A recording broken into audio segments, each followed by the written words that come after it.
So, Stephen D here on Pure 24/7 Radio, and today I am joined by Andy Godfrey.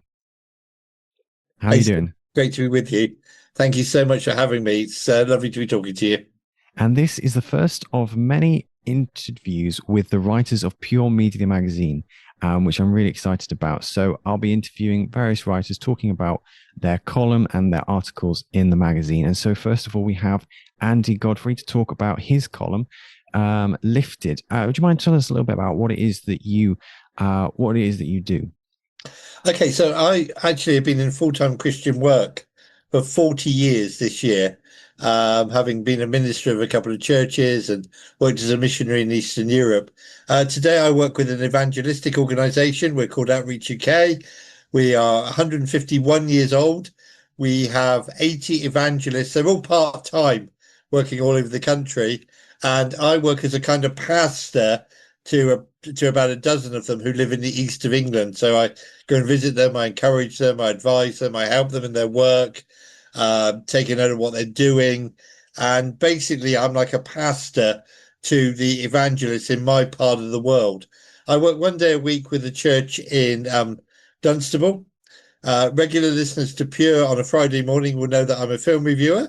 So last year, at the encouragement of our great late friend Steve Legg, I wrote a book called Confessions of a Christian Film Critic, and I go off and do movie evenings for churches where we talk about, towards the end of the evening, the greatest story ever told, which of course is the gospel. And so yeah, so I'm a full-time evangelist. I live mainly by faith and out preaching most Sundays. Excellent. So that's what it is you do. And as a natural extension of that, you've got this column in Pure Media, the magazine called Lifted. And as part of that, you bring some really insightful stuff into what it is we can do day to day life and all the rest of it. And so, in this particular edition, October edition of Pure Media, the magazine, you've got a really good article, which is titled Life Begins at 40. Do you mind telling us what inspired this? Yes, so as I said, I've been in full-time Christian work for 40 years. 40 years ago this year, I graduated from Moorlands Bible College with a diploma in evangelism and a diploma in theology. And this year we had a get together. A get together was arranged for all of us who were there 40 years ago. So that's what inspired it. There were people who came. We actually had it, much to my great joy, in Milton Keynes, just down the road from where I live. And people came together who hadn't seen each other for 40 years. And it was just a joy to be reunited with friends, with people I just didn't know what they'd done over that 40 years, people I'd lost contact with over 40 years, as well as a couple of the lecturers from that time as well, and the current principal. So the article was inspired by a Bible college reunion where we got together. I've seen some of my friends over the years. There were three of us at college that were particularly close. We called ourselves the Three Musketeers, and the other two Musketeers were at this reunion. And I've seen them on and off over the years, but it was really great to have this get together and catch up with people. And some had gone into full-time Christian work after Bible college, others hadn't, and it was just great to catch up and see what people have been doing. So the article was inspired by a reunion, a 40-year reunion of those of us who were at Moorlands Bible College all those years ago. I'm sure as a movie critic, you probably think of some films or programs. I'm trying to think of one where reunions have taken place and there's been a lot of humor around that. I'm trying to think. I think Frasier, there was at least one in Frasier. Might have even Yes, been in Friends or other TV series and right. programs. I'm wondering if Yeah, there's any films with that. I can't think off the top of my head. I wish you'd asked me that off air because I would have looked them up. But I'm sure there are. There are many films where people get back together. There was one a couple of years ago called Past Lives, which was a Korean film, but it did very well here, and it was about a Korean two children in Korea who were separated at the age of 12 because her parents were going off to New York, and they get together many years later, and she's married, but there is a connection between the two of them and an attraction. So I think that's the most recent one that I can think of off the top of my head. But also, you tend to get let's be honest, some horror films where people get together. I can think of a few horror films where people get together for a reunion. They go off to a cabin in the woods, and all sorts of nightmares ensue. So, that's not necessarily a good idea, to get together in that way. But yeah, there have been a number of these over the years, and it is good to catch up with people. I mean, just to some of them I didn't recognise. People have changed. I mean, I have a beard, which I didn't have then. Other people have obviously got older, and some haven't changed at all. It's really weird how some have changed and some hadn't, and some have changed beyond recognition, and others look exactly the same. Yeah, a lot can happen in 40 years, Yeah, I can imagine. it's a long time. It Trust me, is. it's a long time. A lot has happened in my life in that time that I would never have anticipated. If you'd said to me 40 years ago, you would be you get married and then there would be a divorce. You'd have a daughter. You'd become great friends with a guy called Steve Legg, who would get you writing movie reviews, and get you quoted on movie posters and encourage you to write a book. If you'd said to me 40 years ago, I would have seen Bruce Springsteen in concert 5 times. I wouldn't have believed that because I love Bruce, as you guys at Pure know. If you'd said to me, that I would have preached in Romania, in the largest Baptist church in Kazakhstan, if you'd said to me I would have preached in a church in Nicaragua, all these kind of things, if you'd said to me 40 years ago, I just wouldn't have believed you. But so much has happened in those 40 years. And there has been one consistent, which is that God has been one step ahead of me every step of the way. And I always like to say, we talk a lot about God walking alongside us, God being our friend and that's true. But what I have come to realize is that God is always one step ahead. So when there are decisions to be made about forks in the road, do we go left, right? Which way do we go? About jobs, which I've had to make over the years, about money, about spending money, about whether going to Nicaragua or not. God is always one step ahead. And even when I've made bad decisions in my life, God has always been one step ahead and said, okay, it's not plan A, it's not really what I wanted, but there is a plan B.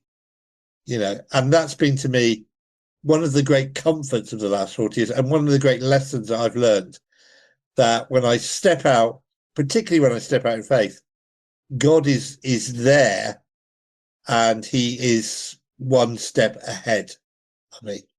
Absolutely. And that kind of brings us to the heart of what your article was trying to bring about. Life begins at 40 and what this reunion kind of inspired and reminded you of. Yeah, it did, because I looked at the lives of people who were great friends at college who I hadn't seen for 40 years. And I was obviously talking to them, finding out what they had done, what they'd been doing the last 40 years. And you could see how God had been leading and guiding them. You could see how God had been leading and guiding people that I have kept in touch with. I mentioned the other two Musketeers from college days. I could see how God had been leading and guiding them. I could see that there were great opportunities that they had taken. And it's really, really strange, because I read a long time ago that 90% of guidance is retrospective. You arrive in a place. Who'd have said 40 years ago I would be living in Milton Keynes talking to you guys on a Christian radio station? You arrive in a place at a point in your life, and it's a good place and it's a great place. And I love being here and I love my church and I love being in Milton Keynes and I love talking to you guys. And and you think, how did I get here? How did I get here? And it's when you look back, you can see that God was guiding. So one step ahead every step of the way. And I have one verse from scripture, which every time I've had to make a decision has cropped up. Somebody's preached on it. Somebody's given me in a right letter. Somebody's read it to me down the phone. Somebody sent it in an email.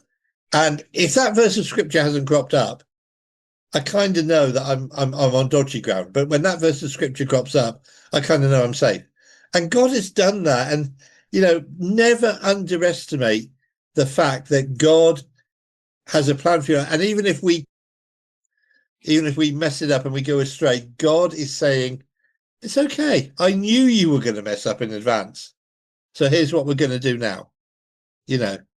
And I love that. And it was interesting to sort of catch up with people who were sharing the same experience, you know, um, of God's goodness, of God's grace, of God's leading, but of God being one step ahead. As I say, knowing.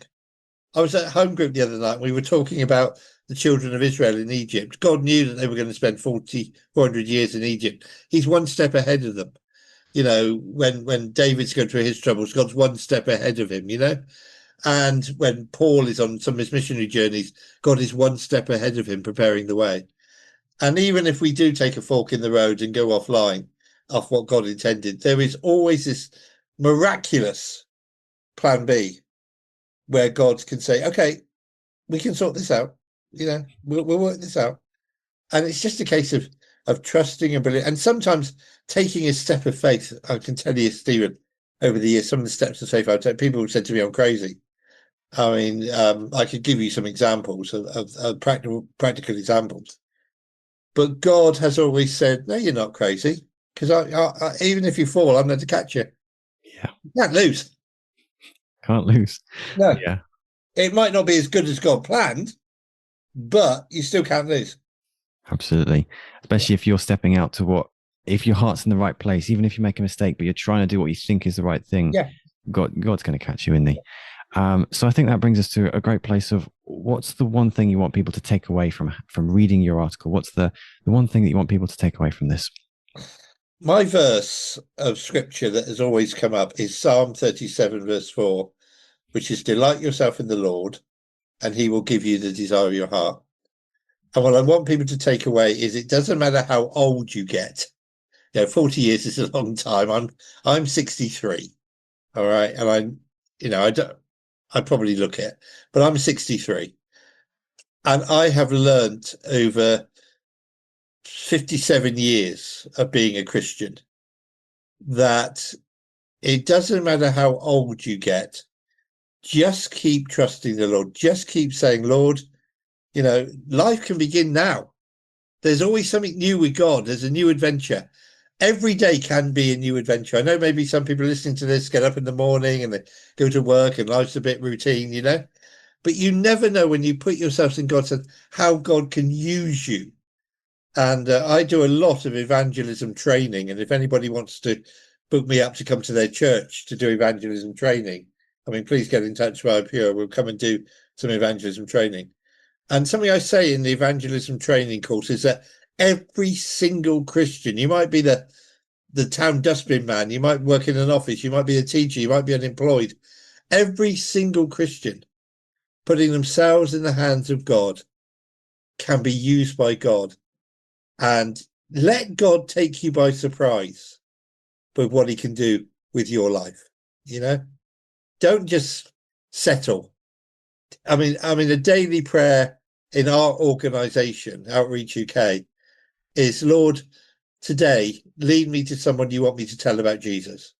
So every morning I wake up and I say, Lord, today, lead me to somebody that you want me to talk to about you. And sometimes that happens when we're out doing street work. Sometimes that happens when we're out doing door-to-door work. But, everybody can pray that prayer, and everybody can pray today, Lord, use me in a way that surprises me. We get...